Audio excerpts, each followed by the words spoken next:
حاضرین جمعہ، ہمارے خطبے کا عنوان ہے رحمت الہی کے مستحق کون۔ یہ رحمت ایک ایسی نعمت ہے جس کے سہارے انسان اپنی زندگی گزر بسر کرتا ہے۔ ہماری جو زندگی چل رہی ہے یہ اسی ایک رحمت کی امید پر باقی ہے، اور ہم جو سانس لیتے ہیں یہ اسی رحمت کی توفیق سے ہمیں جو رزق ملتا ہے وہ اسی رحمت کا سبب ہے۔ ہم گناہ کرنے کے بعد بھی اس دنیا میں زندہ ہیں، وہ بھی ہمیں رحمت کی وجہ سے ہی ہماری زندگی باقی ہے، اور اگر اللہ رب العالمین کی رحمت نہ ہو تو کوئی بھی طاقت باقی نہ رہے اور کوئی بھی امید باقی نہ رہے۔ ہر انسان اللہ رب العالمین کی رحمت چاہتا ہے، وہ اس بات کا متلاشی ہے کہ اللہ رب العالمین کی رحمت اسے مل جائے، اور ہر دل یہ دعا کرتا ہے کہ اللہ رب العالمین رحم فرما دے، اللہ رب العالمین کرم فرما دے۔ مگر سوال یہ ہے کہ یہ رحمت ملتی کن لوگوں کی؟ کون سے ایسے لوگ ہیں جو اس رحمت کے اصل مستحق ہیں اور دنیا میں رہتے ہوئے وہ اللہ رب العالمین کی رحمت سے صحیح معنوں میں فائدہ اٹھا رہے ہیں؟ یا پھر یہ رحمت صرف اللہ رب العالمین کے کچھ خاص بندوں کے لیے ہے، یا پھر یہ رحمت سارے لوگوں کے لیے عام ہے؟ قرآن تو ہمیں یہ کہتا ہے کہ رحمت یہ بہت وسیع ہے۔ اللہ رب العالمین کی رحمت ہر انسان کے لیے ہے، وہ کافر ہو، مسلم ہو، یہودی ہو، عیسائی ہو، فرمانبردار ہو، نافرمان ہو، متقی پرہیزگار ہو یا گنہگار ہو، ہر کسی کو یہ رحمت ملی ہوئی ہے، تبھی وہ انسان اپنی زندگی کو آگے بڑھا رہا ہے۔ لیکن یہ رحمت اللہ رب العالمین نے دو الگ الگ قسموں میں بانٹ دی ہے، اسی لیے اس کی جو صفت ہے ایک رحمان کی صفت ہے اور ایک رحیم کی صفت ہے۔ قیامت کے دن جب یہ فیصلہ ہوگا تو صرف مومن کے حق میں وہ رحمت آئے گی جو اللہ رب العالمین رحمان کی صفت رکھتا ہے، اور دنیا میں رہتے ہوئے ہر خاص اور عام کے لیے رحیم کی صفت موجود ہے۔ اللہ رب العالمین ایسی آنکھوں کو پسند کرتا ہے اور ایسے دلوں کو رحمت سے بھر دیتا ہے جو اللہ رب العالمین کے سامنے جھک جاتے ہیں، اللہ رب العالمین کی پیروی کرنے کے لیے ہمیشہ اپنے آپ کو تیار رکھتے ہیں، اور ایسا قدم پسند ہے جو چھوٹی یا بڑی ہر نیکی کو پانے کے لیے آگے بڑھتا رہتا ہے۔ رحمت الہی کے مستحق آخر ہوتے کون ہیں؟ لفظ رحمت جو زحمت اور مصیبت کی ضد ہے،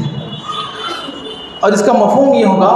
کہ زندگی میں سکون، قلبی راحت، اطمینان، خیر و عافیت اور برکت ہر اعتبار سے انسان فائدہ اٹھائے جو اس کی مصیبت اور سکون پریشانی کے ضد میں آتی ہے۔ لیکن سوال یہ ہے کہ کون لوگ ہیں جو اس رحمت کے مستحق بن جاتے ہیں؟ اس سلسلے میں سب سے پہلے اس زمرے میں وہ لوگ آتے ہیں جو اللہ اور اس کے رسول کی اطاعت و پیروی کرتے ہیں۔ ہم میں سے ہر انسان اس بات کا دعویٰ کرتا ہے کہ ہم مسلمان ہیں، ہم مومن ہیں، ہم اللہ اور اس کے رسول کو مانتے ہیں، لیکن اس کے باوجود جب بات عمل کرنے کی آتی ہے تو ہمارے ہی منہ سے ہمارا یہ جھوٹا دعویٰ نظر آتا ہے، ہمارے اعمال سے ہمارا یہ دعویٰ جھوٹا نظر آتا ہے۔ ہم میں سے بہت سارے لوگ دعویٰ مسلمان ہونے کا کرتے ہیں، نماز کی پابندی دیکھیں تو کہیں کہیں نظر آتی ہے، نماز فجر کی بات کریں یا 5 وقتہ نمازوں کی بات کریں، کسی بھی مسجد میں آپ چلے جائیں کبھی شاید ایسا ہو کہ اس مسجد میں جمعہ کی جیسی تعداد کسی نماز میں پائی جاتی ہے، اور وہ سارے مسلمان ہوتے ہیں، وہ سارے تابع دار ہوتے ہیں، ہر کسی کا ماننا ہے کہ میں مسلمان ہوں، ہر کسی کا دعویٰ ہے کہ میں ایمان والا ہوں، اللہ اور اس کے رسول کی پیروی کرنے والا ہوں۔ تو کیا اللہ اور اس کے رسول کی پیروی میں نماز شامل نہیں ہے؟ جو سب سے آسان کام ہے 5 ارکان میں وہ یہی نماز ہے۔ کلمہ توحید پڑھنے کے بعد نبی کریم صلی اللہ علیہ وسلم نے معاذ بن جبل رضی اللہ عنہ کو نصیحت کی تھی کہ اگر وہ قوم کے لوگ کلمہ توحید پڑھ لیں، اقرار کر لیں، اللہ اور اس کے رسول کی بات ماننے کے لیے آمادہ ہو جائیں، اقام الصلاۃ، تو انہیں نماز کا حکم دے دینا۔ گویا کہ زکوٰۃ یہ ہر کسی پر فرض نہیں، مستحق ہونا ضروری ہے۔ روزہ سال میں 1 مرتبہ آتا ہے، صحت مندی نہیں ہے تو وہ بھی انسان سے چلا جاتا ہے۔ حج پوری زندگی میں 1 مرتبہ، وہ بھی مستحق ہے، تو گویا کہ 5 ارکان میں سب سے آسان چیز یہی نماز ہے، اور اسی نماز میں ہم مسلمانوں کی غفلت اتنی زیادہ ہے کہ 100% میں صرف 5 سے 7 مسلمانوں کی آبادی ایسی ہے جو 5 وقتہ نمازوں کی پابندی کرتی ہے۔ اللہ رب العالمین کہتا ہے وَأَطِيعُوا اللَّهَ وَالرَّسُولَ لَعَلَّكُمْ تُرْحَمُونَ، یہ سورہ آل عمران کی آیت ہے۔ اللہ اور اس کے رسول کی پیروی کرو، اللہ اور اس کے رسول کی اطاعت کرو تاکہ تمہارے اوپر رحم کیا جائے۔ اگر ہمارے اوپر رحم نہیں آ رہی، اگر ہمارے اوپر اللہ رب العالمین کی رحمت نہیں برس رہی ہے، تو ہمیں اپنے اعمال میں غور کرنے کی ضرورت ہے کہ دن اور رات میں ہم جو وقت گزار رہے ہیں، کیا وہ اللہ اور اس کے رسول کی پیروی میں گزر رہا ہے یا پھر اس کی نافرمانی میں گزر رہا ہے؟ اگر ایسا ہے تو ہمیں اپنے دن اور وقت کے 24 گھنٹوں میں غور کرنے کی ضرورت ہے کہ رحمت الہی کے مستحق ہم کیوں نہیں بن پا رہے ہیں، یا رحمت الہی سے ہم قریب کیوں نہیں ہو پا رہے۔ دوسری بات یہ ہے، کتاب ہدایت قرآن مجید جو اسی امت کی رشد و ہدایت اور رہنمائی کے لیے نازل کی ہے، اس کتاب کی پیروی کرنے والے رحمت الہی کے مستحق بن سکتے ہیں۔ اب ذرا غور کریں،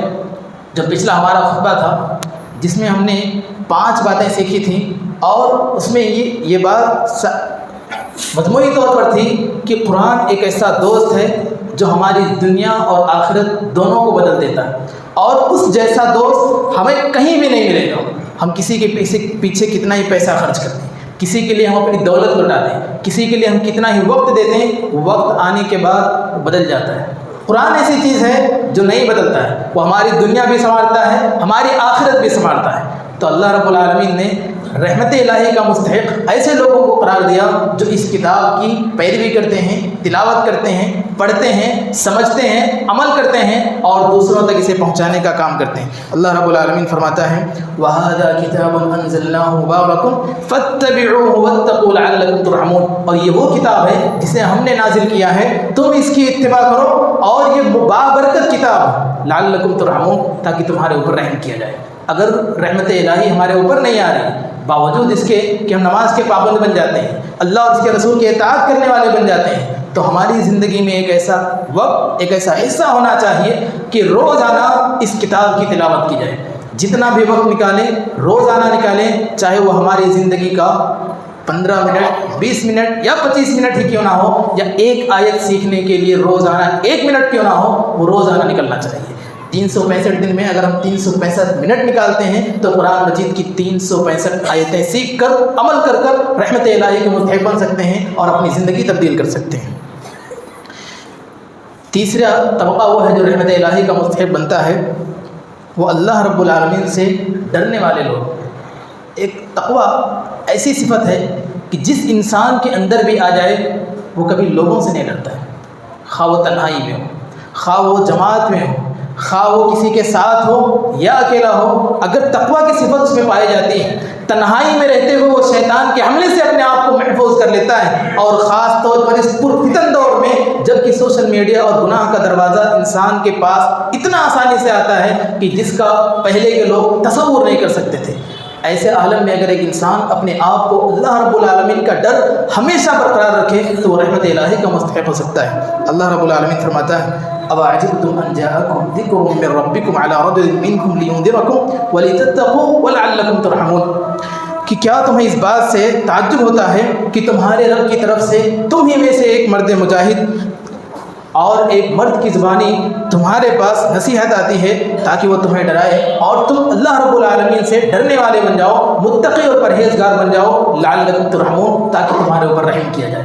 اگر ہم اللہ رب العالمین سے ڈرنے والے بن جاتے ہیں تو رحمت الہی کے مستحق لوگوں میں ہمارا شمار ہو سکتا ہے۔ لہذا ہم کتاب و سنت کی پیروی بھی کریں، اللہ اور اس کے رسول کی اطاعت بھی کریں، کتاب بھی پڑھیں، اور جو اس میں اللہ رب العالمین کے احکام اس پر عمل کریں، اور اللہ رب العالمین سے ڈرنے والے بن جائیں۔ اور اگر اوپر کے 3 کام کرتے ہیں تو ہمارے اندر یہ صفت لازمی طور پر پیدا ہو سکتی ہے کہ ہم اللہ رب العالمین سے ڈرنے والے بن سکتے ہیں۔ اور چوتھی صفت یہ ہے کہ اگر ہمیں قرآن پڑھنا نہ آتا ہو، عیب کی بات تو ہے، تعجب کی بات بھی ہے کہ ایک مسلمان کو قرآن مجید کی تلاوت کرنا نہ آئے، لیکن ہو سکتا ہے کسی عذر کی وجہ سے وہ قرآن مجید کی تلاوت اگر نہ کر سکتا ہو تو قرآن مجید کی تلاوت کی جائے تو اسے غور سے سنا جائے، تدبر اور فکر کیا جائے، اسے سننے کے ساتھ یہ کوشش کی جائے کہ ہمارا رونگٹا کھڑا ہو جائے۔ وَإِذَا تُلِيَتْ عَلَيْهِمْ آيَاتُ، کہ جب قرآن مجید کی تلاوت کی جاتی ہے تو اللہ رب العالمین کے خاص بندوں کی پہچان یہ ہے کہ ان کے رونگٹے کھڑے ہو جاتے ہیں، ان کا دل دہل جاتا ہے۔ اور ہماری صفت یہ ہے کہ قرآن پڑھا جائے تو ہمیں فرق نہیں پڑتا ہے، قرآن کی تلاوت کی جائے تو ہمیں احساس نہیں ہوتا ہے۔ کیوں؟ اللہ تعالیٰ کہتا ہے وَإِذَا قُرِئَ الْقُرْآنُ فَاسْتَمِعُوا، فَاسْمَعُوا نہیں کہا، یعنی سننے کی بات نہیں کہی، فَاسْتَمِعُوا، تم اسے غور سے سنو، اسے دیکھو، سمجھو، غور و فکر کرو، تدبر کرو کہ اللہ رب العالمین کہنا کیا چاہتا ہے۔ اگر ایسا کرو گے وَأَنصِتُوا اور خاموش رہو گے لَعَلَّكُمْ تُرْحَمُونَ تو تمہیں رحمت الہی کا مستحق قرار دیا جائے گا۔ لہذا اگر کبھی قرآن کی تلاوت کی جائے، خواہ ہم کہیں بھی رہیں اور ہماری مصروفیت سے ہٹ کر اگر ہمیں لگتا ہے کہ ہم قرآن مجید کو سن سکتے ہیں تو قرآن مجید سننے کا اہتمام کریں۔ پڑھنا تو عبادت ہے، تلاوت کرنا عبادت ہے، قرآن مجید سننا بھی عبادت ہے۔ اگر انسان اسے سن کر کے اپنے آپ کو ہدایت کے راستے پر لا سکتا ہے تو اسے چاہیے کہ وہ سننے کا اہتمام کرے۔ ہمارے پاس کل 10 نکات تھے۔ 5واں نقطہ یہ ہے کہ نماز کی پابندی اور زکوٰۃ کی ادائیگی کرنے والوں کے لیے یہ رحمت الہی کا دروازہ کھلا ہوتا ہے۔ اللہ رب العالمین فرماتا ہے وَأَقِيمُوا الصَّلَاةَ وَآتُوا الزَّكَاةَ وَأَطِيعُوا الرَّسُولَ لَعَلَّكُمْ تُرْحَمُونَ۔ نماز قائم کرو، زکوٰۃ ادا کرو، رسول اللہ صلی اللہ علیہ وسلم کی اطاعت کرو، اللہ رب العالمین تمہارے اوپر رحم کرے گا۔ رحمت الہی کے مستحق بننا ہے تو ہمیں نماز کی پابندی کرنا ہے۔ اگر ہم اس لائق ہو جائیں کہ ہم زکوٰۃ دے سکتے ہیں، دوسروں کی مدد کر سکتے ہیں اور وہ زکوٰۃ صحیح جگہ پر جانا چاہیے۔ اللہ رب العالمین نے قرآن میں اس بات کی وضاحت کر دی کہ زکوٰۃ کے مستحق ہیں کون لوگ۔ آپ کسی بھیک مانگنے والے کو دے دو یا پھر آپ ایسی جگہ صرف کر دو جو زکوٰۃ کے مستحقین نہیں ہیں، تو ہو سکتا ہے کہ آپ کا پیسہ تو خرچ ہو جائے لیکن آپ کو ثواب نہ ملے۔ تو آپ نماز بھی صحیح پڑھیں، زکوٰۃ بھی صحیح جگہ دیں، نبی کریم صلی اللہ علیہ وسلم کی اطاعت بھی کتاب و سنت کے مطابق کریں، لعلکم ترحمون تو ہم رحمت الہی کے مستحق بن سکتے ہیں۔ لہذا میں انہی باتوں پر اپنی بات کو ختم کرتا ہوں اس دعا کے ساتھ کہ اللہ رب العالمین ہم سب کو اپنی رحمت کا مستحق قرار دے۔ جتنے اعمال بھی رحمت الہی کے مستحقین میں ہو سکتے ہیں اللہ رب العالمین ہمیں ان لوگوں میں شامل فرمائے جو اس کی خاص رحمت کے مستحق ہیں۔ آمین وآخر دعوانا الحمد للہ رب العالمین۔ ان الحمد للہ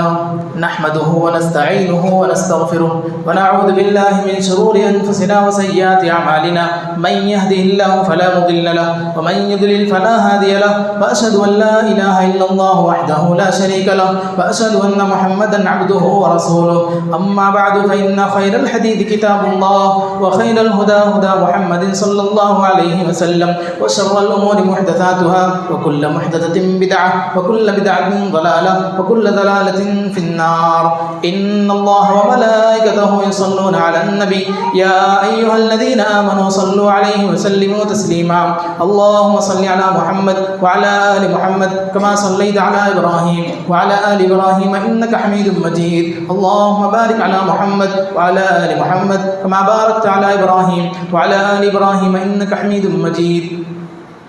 محترم حاضرین، کئی مرتبہ آپ کے سامنے یہ بات رکھی جاتی ہے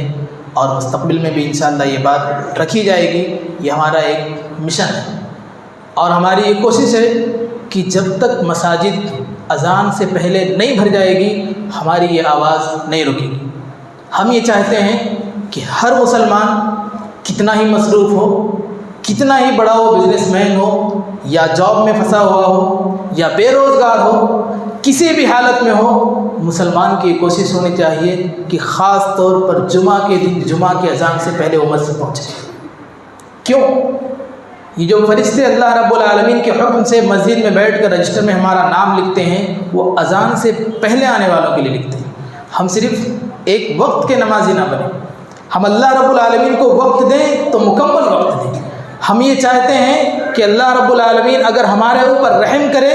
کرم کرے، اس کا خاص فضل و کرم ہو تو ہماری یہ کوشش ہونی چاہیے کہ جس طرح ہم کہیں کام کرتے ہیں تو ڈرتے ہیں تاخیر سے جائیں گے سزا ملے گی، تاخیر سے پہنچیں گے سیلری کٹ جائے گی، زیادہ کچھ ہم سے اونچ نیچ ہو جائے گی، ہمیں کمپنی والے نکال دیں گے۔ یہ دنیا کا ڈر اپنی جگہ صحیح ہے، اس سے کہیں زیادہ ڈرنے کی ہمیں اللہ رب العالمین سے ضرورت ہے۔ ہماری یہ کوشش ہونی چاہیے کہ ہم جو چند منٹ نکالتے ہیں اسی چند منٹ میں اور چند منٹ ایڈ کر دیجئے۔ میں سمجھتا ہوں کہ ہم میں سے ہر انسان اپنی مکمل مصروفیت کے باوجود آدھا گھنٹہ نماز جمعہ کے لیے ضرور نکال سکتا ہوگا، اور ہماری یہ کوشش ہونی چاہیے کہ ہم خطیب کے منبر پر بیٹھنے سے پہلے یہاں پر آ جائیں، اور زیادہ پہلے آ سکتے ہیں تو آپ آئیں، نمازیں پڑھیں، دعائیں کریں، نبی کریم صلی اللہ علیہ وسلم پر کثرت سے درود بھیجیں، سورۃ کہف کی تلاوت کریں۔ اللہ رب العالمین نے جو ایک خاص گھڑی بنائی ہے کہ جس میں بندہ دعا کرتا ہے تو رد نہیں کی جاتی ہے، اس دعا اس وقت کو ہم پانے کی کوشش کریں۔ ہو سکتا ہے کہ ہماری 1 منٹ یا 10 سیکنڈ یا 5 سیکنڈ میں کی گئی کوئی ایسی دعا جو ہماری پوری زندگی کو بدل سکتی ہے، وہ ہمیں تلاش کرنے کی ضرورت ہے۔ اللہ تعالی ہم سب کو نیک عمل کرنے کی توفیق عطا فرمائے، ہم سب کو اس بات کی کوشش دے کہ ہمارے وقت میں برکت ہو۔ ان اللہ یأمر بالعدل والإحسان وإيتاء ذی القربى وینہی عن الفحشاء والمنکر والبغی یعظکم لعلکم تذکرون ولذکر اللہ اکبر واللہ یعلم ما تصنعون۔